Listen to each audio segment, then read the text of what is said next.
Hello students, how are you? Now we discuss macroeconomics chapter money. This is a small chapter, but this is very important chapter, especially when you plan to prepare at later stage for competitive exams, banking and other things. This chapter is very helpful to you. And also this chapter is helpful in understanding the other chapters. First of all, we begin with barter system. What was barter system? Barter system was also called C for C economy, where one commodity was exchanged for another commodity. अगर आपको गेहूँ चाहिए था तो बदले में आप चावल देते थे, अगर आपको नमक चाहिए था तो बदले में गेहूँ देते थे. तो इस तरह बार्टर सिस्टम चलता था, कोई करेंसी नहीं थी, लेकिन इसमें ट्रेडिंग कॉस्ट थी. सपोजिंग आपको चावल चाहिए, आप गेहूँ देना चाह रहे हो, पर कोई चावल का विक्रेता नहीं है उस समय, या विक्रेता मिल गया, आप कह रहे हो 1 किलो गेहूँ के बदले 2 किलो चावल, पर दूसरा कह रहा है 1 किलो चावल के बदले 2 किलो गेहूँ. तो इसमें कई बार सर्च कॉस्ट होती थी. देन डिसयूटिलिटी इन वेटिंग, मतलब आपको किसी चीज़ की ज़रूरत अभी है लेकिन आपको मिल रही है बहुत बाद, तो डिसयूटिलिटी हो जाती थी. तो बार्टर की ये सारी प्रॉब्लम्स थी.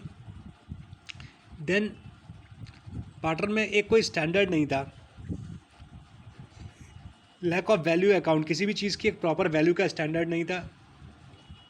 Then double coincidence of want कई बार पूरी नहीं हो पाती. डबल कोइंसिडेंस ऑफ वांट का मतलब जो मैं देना चाह रहा हूँ वो दूसरा खरीदे, जिसकी मुझे ज़रूरत है वो दूसरा बेच रहा हो, तो ये डबल कोइंसिडेंस ऑफ वांट है. पर बार्टर में हर बार तो ये पूरी नहीं हो सकती थी.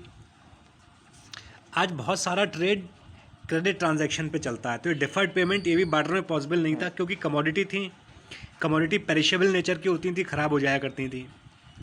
Then lack of store of value, आप वेल्थ को तो स्टोर कर सकते हो, मनी को बैंक में रख सकते हो, एसेट्स में रख सकते हो, लेकिन बार्टर में कमोडिटी को आप कैसे स्टोर कर सकते थे, क्योंकि वो ख़राब हो जाया करती थी. और जैसे जैसे कमोडिटी बढ़ी तो आपस में ट्रेड करना उतना मुश्किल होता गया. तब जन्म हुआ मनी का, एवोल्यूशन ऑफ मनी. मनी कैसे आया? सबसे पहले कमोडिटी मनी. कुछ कमोडिटीज़ को जैसे सॉल्ट, स्पाइसेस, कुछ टाइम में एनिमल्स, इवन कुछ ह्यूमन स्लेव्स को ट्रेड किया गया एज अ करेंसी. फिर आपके मेटल मनी आए, फिर पेपर मनी आया, फिर प्लास्टिक मनी या बैंक मनी आया, चेक्स आए, क्रेडिट कार्ड आए. रिसेंटली नेट बैंकिंग आ गई, मोबाइल बैंकिंग आ गई, पेटीएम वॉलेट्स आ गए, ये सारी चीज़ें आ गई. Money means, money is what money does. पैसा वो होता है जो पैसा करता है.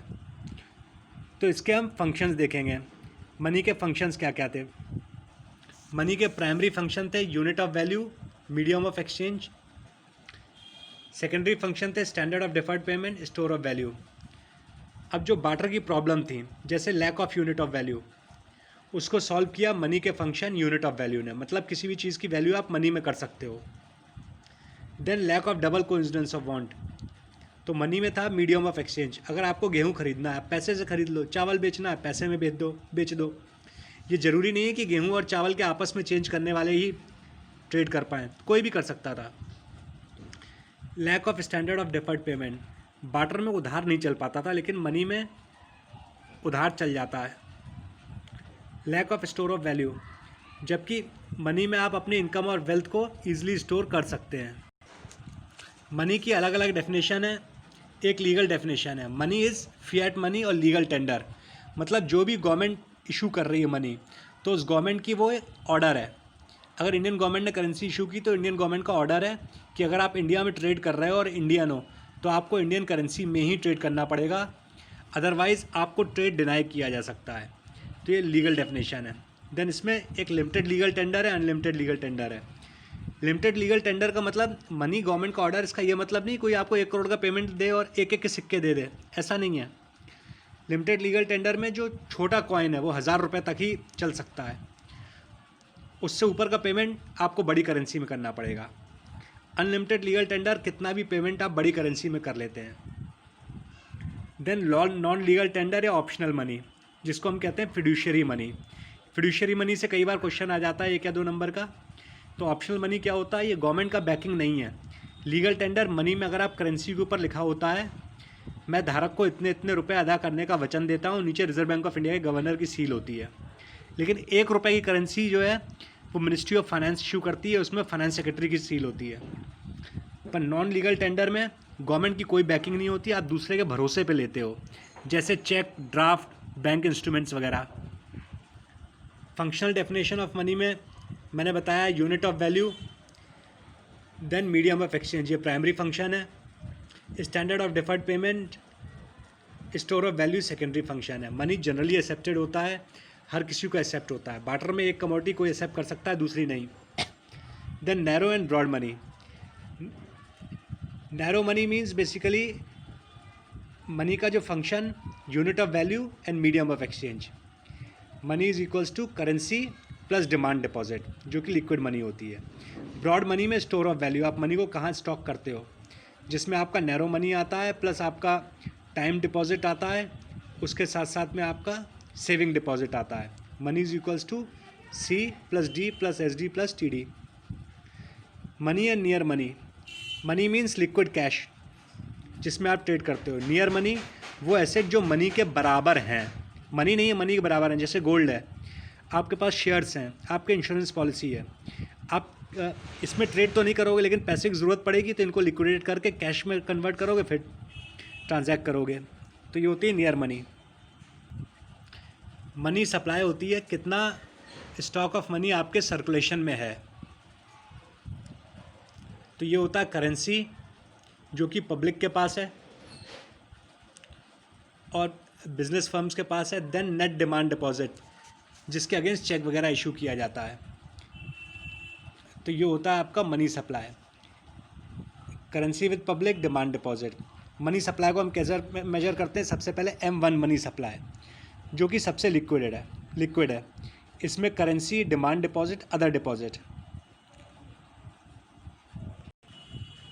डिमांड डिपॉजिट मैंने बताया, जो कि बैंक्स में पैसा रखा हुआ है करंट अकाउंट में, कभी विड्रॉ किया जा सकता है वो। अदर डिपॉजिट होता है जो कि RBI के पास क्वासी गवर्नमेंट इंस्टीट्यूशंस का होता है, जैसे कि industrial development bank of India, world bank, IMF, foreign central bank, foreign government वगैरह। M2 थोड़ा कम लिक्विड होता है। इसमें M1 के साथ साथ आपका saving with post office and government saving banks, जो पोस्ट ऑफिस में आपके सेविंग बैंक अकाउंट होता है वो भी आपका M2 में आता है।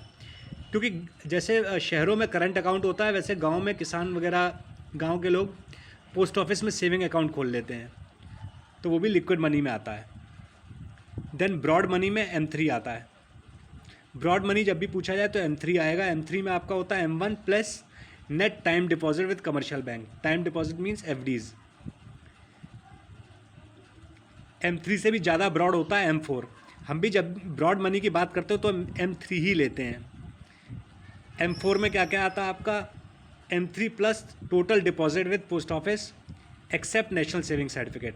नेशनल सेविंग सर्टिफिकेट को इसलिए नहीं लेते क्योंकि NSC का पैसा डायरेक्ट गवर्नमेंट के पास जाता है, इकॉनमी के लिए नहीं होता, वो गवर्नमेंट उसको यूज़ करती है। तो इस वजह से हम लेते हैं total deposit with post office, जिसमें पोस्ट ऑफिस का saving bank account plus post office का आपका ये भी आ जाता है, जो कि लॉन्ग टर्म के डिपॉजिट्स होते हैं।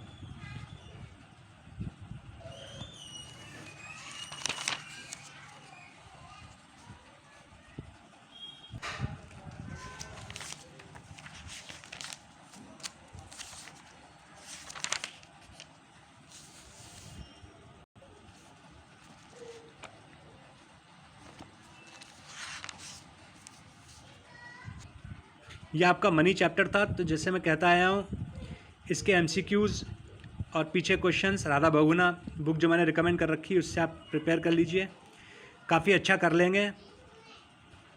Take care, all the best. I am your teacher Saurabh Kumar Gupta. My contact number is 9719283244। All the best.